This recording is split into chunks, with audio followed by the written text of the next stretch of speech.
Hi friends, ஈஸியான டேஸ்டான chicken gravy recipe பார்க்கலாம் வாங்க. ஒரு மிக்ஸி ஜாரில் கொஞ்சோண்டு சோம்பு, இஞ்சி பூண்டு, லைட்டாக கருவேப்பிலை கொத்தமல்லி போட்டு நல்லா மைய அரைச்சி எடுத்துகிட்டு ஒரு 2 வெங்காயம், ஒரு தக்காளி நல்லா பொடியை கட் பண்ணி வச்சுருக்கோம். காரத்துக்கு ஏற்ற மாதிரி பச்சை மிளகா போட்டுக்கோங்க. எனக்கு அளவெல்லாம் தெரியல. ஒரு கடாயில் எண்ணெய் ஊற்றி ஸ்பைசஸ் எல்லாம் போட்டு நல்லா வதக்கிட்டு வெங்காயம் போட்டு நல்லா வதங்கினதுக்கப்புறம் தக்காளியும் போட்டு தக்காளி வதங்கிறதுக்கு தேவையான உப்பு போட்டு நல்லா வதக்கிட்டு அப்புறம் அந்த பச்சை மிளகாவும் போட்டு வதக்கிட்டு நம்ம அரைச்சி வச்சு இல்லைங்களா அந்த பேஸ்ட்டு, இஞ்சி பூண்டு பேஸ்ட்டு, அந்த பேஸ்ட்டையும் போட்டு நல்லா வதக்கினதுக்கப்புறம் மசாலா போட போகிறோம். அதிகமாக எந்த மசாலாவும் யூஸ் பண்ணலை. என்னென்ன மசாலான்னு பார்த்திங்கன்னா நம்ம யூஸ் பண்ணுறது 3 மசாலா தான்.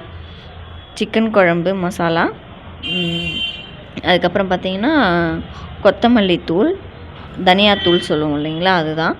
அதுக்கப்புறம் வீட்டில் அரைக்கிற மிளகாய் தூள் தேவையான அளவு நம்ம காரத்துக்கு ஏற்ற மாதிரி போட்டுக்கலாம்.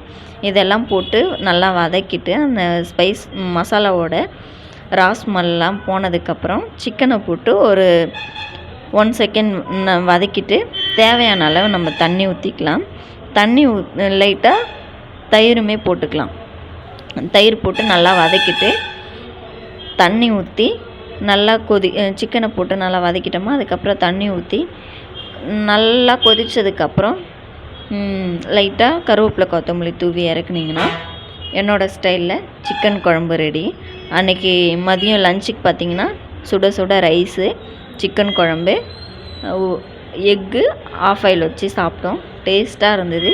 ஒரு வாட்டி வீட்டில் சிம்பிளாக இருக்கும், ஆனால் டேஸ்ட்டு அல்டிமேட்டாக இருக்கும்.